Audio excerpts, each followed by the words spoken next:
ഇന്ന് ഞാൻ ഈ അഡ്മിലിയറുടെ സ്റ്റോറിയാണ് പറയാൻ പോകുന്നത്. 7 ഇയേഴ്സ് ബാക്ക്, അതായത് 2018 ഞാൻ ഈ ട്യൂഷൻ ക്ലാസ് സ്റ്റാർട്ട് ചെയ്തത്. ഏകദേശം 3 കുട്ടികളായിരുന്നു. പിന്നെ ഒരു 6 മാസം കഴിഞ്ഞപ്പോഴത്തേക്കും ഒത്തിരി കുട്ടികളായി. 7ാം ക്ലാസ് വരെയുള്ള കുട്ടികളെ ഞാൻ ട്യൂഷൻ പഠിപ്പിച്ചുകൊണ്ടിരുന്നത്. പിന്നെ ഞങ്ങൾ പലതരം ആഘോഷങ്ങൾ, ഓണം, ക്രിസ്മസ്, അങ്ങനെ പല വെക്കേഷൻസ്, ടൂറുകളൊക്കെ അടിച്ചു പൊളിക്കാൻ തുടങ്ങി.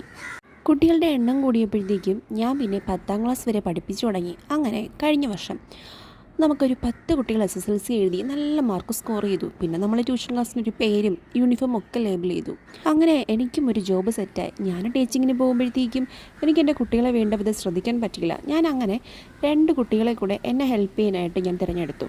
അങ്ങനെ ഞങ്ങൾ 3 പേരും കൂടെ കുട്ടികളെ പഠിപ്പിച്ചു തുടങ്ങി. വീണ്ടും വീണ്ടും കുട്ടികളുടെ സ്ട്രെങ്ത് കൂടിയപ്പോഴത്തേക്കും എനിക്ക് തന്നെ എൻ്റെ ജോബ് ക്വിറ്റ് ചെയ്യാമെന്നൊരു ആലോചനയുണ്ടായി. ഞാൻ പിന്നെ ജോബൊക്കെ ക്വിറ്റ് ചെയ്തു കുട്ടികളെ ഫോക്കസ് ചെയ്യാൻ തുടങ്ങി. അങ്ങനെ ഫോക്കസ് ചെയ്തപ്പോഴത്തേക്കും എൻ്റെ കുട്ടികളുടെ എണ്ണം ഒത്തിരി അങ്ങ് കൂടി. അങ്ങനെ കുട്ടികൾക്ക് വേണ്ടി ഈ ഒരു ചെറിയ സെറ്റപ്പും ചെയ്തു കൊടുത്തു.